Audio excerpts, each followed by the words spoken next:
Yaxşımısızlar küçük dostlar? Bugün Furkan bilen men billa tepişmek tepiş oyununu oynamakçı.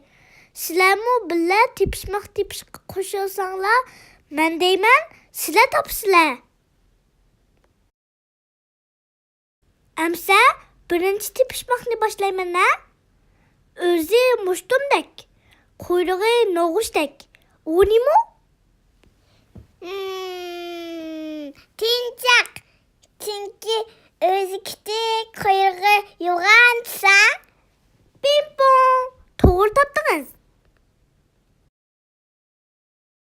Emse ikinci tepişmekimni deymen ne? Dikkat kılıp durup anlanla. Biz idik. 32 kız idik. 2 sepke tızıldık. Birden üzüldük. O nime? Huyras. Onu bildim. Çiz. Pimpon. Doğru buldu. Emdi yana bir tepişmekka. Teşi kızıl sırlaklık.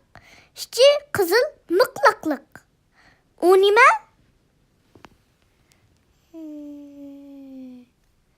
Huyras. Onu mu bildim? Anar.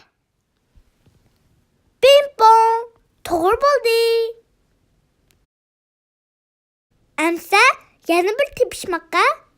Gın kılıp yığlaydı. Kunsa kanni şoraydı. O nime? Gım pasa. Pimpon. Doğru buldu. Paşa.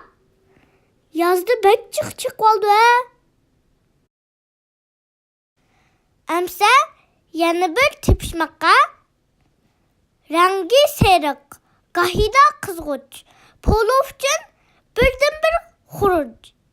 O nime? Poru saldırgan sözde elbette. He, doğru buldu. Emdi yana bir tepişmekka. Özü billa közü köp. Kazallardan sürzer çöp. O nime? Apam sildırgan çöydü de. Pimpon. Doğru buldu. Çoyla. Emse yana bir yeni tepişmek. Sangılaydı baran astıda. Yaltıraydı okşap yakutka. O nime? Ben yaskırdırgan özüm. Pimpon. Doğru buldu. Üzüm. Emdi yana bir tepişmekka. Karanguda körüner. Tan atkanda müküner. O ne mu? Asmandaki yıldızlar. Pimpon. Doğru buldu. Yıldızlar. Emse yana bir tepişmekka. Tepip mansan yorgular. Uzun yollar kıskırar. O ne mu? Respect. Pimpon. Doğru. Emse yana bir tepişmekka. 6-8 bir tukkan çöredişip oldurgan. Birbirinden ayrılsa çapalları yırtılgan. O ne mu? Samsak. He, doğru buldu. Samsak.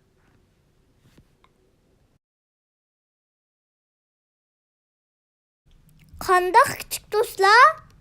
Sizler mi bu tepişmeklerinin cevaplarını doğru tapaldınlar mı? Emse bugünkü tepişimiz muşu yergice bolsun. Kiler kıtım görüşeyli. Hoş.